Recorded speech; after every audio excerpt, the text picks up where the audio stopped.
After the Great War, Australia had a plan, a noble plan, some might say. Give our returning soldiers a fresh start, give them land, let them become fine, upstanding farmers. So, men who had faced down bullets and bombs in Europe now faced dirt, lots of it. This land, particularly in Western Australia, wasn't exactly prime real estate. It was marginal, a polite way of saying it was tough to grow much. The soil was often poor. Water could be scarce, but these ex-soldiers, they were a determined bunch. They had survived one war. Surely they could conquer the challenges of the Australian bush and make a go of farming wheat. Their new lives on the land were meant to be a reward for their service, a chance to build something lasting. However, the timing was terrible. The Great Depression soon cast its long shadow over the globe. Prices for wheat, the very crop these soldier settlers were pinning their hopes on, plummeted. Suddenly, making a living from the stubborn earth became even harder. Every bushel of wheat represented sweat and toil, but now fetched very little at market. The dream of a prosperous farming life was quickly turning into a dusty, difficult reality for many of these veterans who were already struggling with the memories of war and the challenges of a new, unfamiliar profession. Then came the emus. Not just a few. Oh no, we're talking about 20,000 of them. These weren't just any birds. Emus are big, really big. They can't fly, but boy, can they run. And they were hungry. Each year after their breeding season, these giant birds would migrate, seeking fresh feeding grounds. Their ancient roots, unfortunately for the new farmers, led them straight through these newly established wheat farms in the Campion district of Western Australia. The crops, struggling as they were, looked like a splendid buffet to an emu with a rumbling stomach after a long journey. The arrival of this feathered horde was less a gentle migration and more like an invasion. Imagine waking up to find thousands of 6-foot-tall birds casually munching their way through your livelihood. The emus, blissfully unaware of human economic woes or property lines, saw fields of ripening wheat.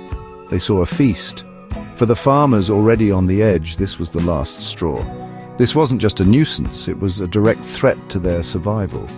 The sheer number of these enormous birds was overwhelming, and they possessed an insatiable appetite for the very crops the farmers so desperately needed to harvest and sell. The impact of 20,000 emus on fledgling wheat farms was, to put it mildly, catastrophic. These weren't delicate eaters. They didn't just peck at a few grains here and there. They devoured vast quantities of wheat, trampling down what they didn't eat. Entire sections of crops, carefully nurtured under difficult conditions, could be flattened and consumed in a short space of time. It was heartbreaking for the farmers to watch their hard work disappear down the gullets of these enormous flightless birds. The scale of the destruction was immense, turning promising fields into barren patches almost overnight. Beyond just eating the crops, the emus caused significant structural damage. Fences, crucial for keeping out other pests like rabbits and for defining property boundaries, were no match for a stampeding flock of large birds. The emus would crash through them as if they were made of cobwebs. Once the fences were down, the problem compounded. Rabbits, another notorious Australian pest, could then easily access the fields, adding to the agricultural devastation. Repairing these fences was a constant, costly and frustrating battle for the already struggling farmers. The emus were, in essence, paving the way for even more agricultural chaos. The farmers were desperate. They had invested everything, their savings, their government grants, their hopes, into these farms. They'd faced drought, poor soil, and falling prices. Now, this avian onslaught felt like a cruel joke. They tried various methods to deter the birds, but nothing worked against such overwhelming numbers. So they turned to the government. A deputation of these soldier settlers appealed to the Minister for Defence, Sir George Pearce. They didn't ask for scarecrows or better fences. No, they had a more dramatic solution in mind. They wanted the army. They wanted machine guns.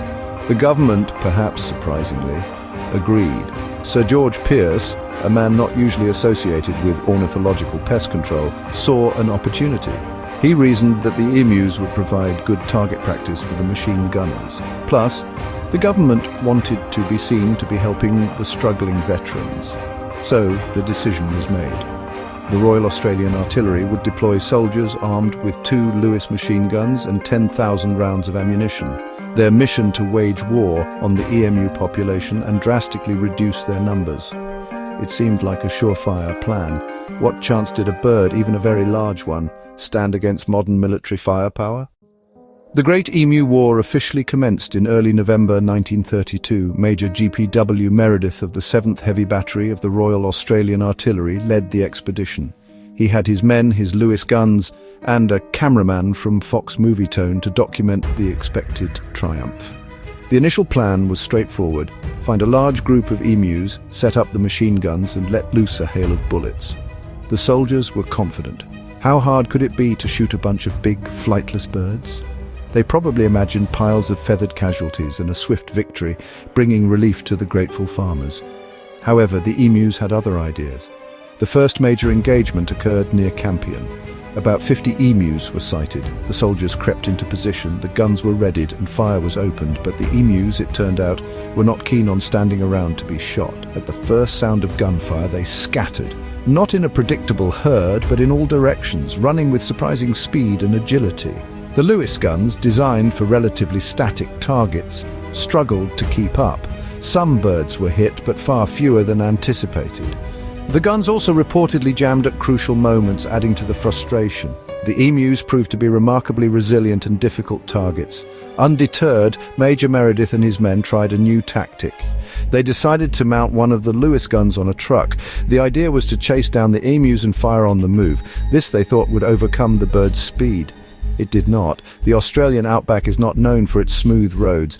The truck bounced wildly over the rough terrain, making it nearly impossible to aim the machine gun with any accuracy. The emus, meanwhile, could easily outrun and outmaneuver the lurching vehicle. One attempt to ambush 1,000 emus ended with the gunner unable to fire a single effective shot, and the truck itself sustaining damage after crashing through a fence. The emus seemed almost to be mocking their pursuers. Reports, perhaps embellished, spoke of a giant black-plumed leader emu that always seemed to direct its flock to safety, absorbing multiple bullets, yet continuing to lead the charge. More realistically, the emus employed highly effective, if unintentional, guerrilla tactics.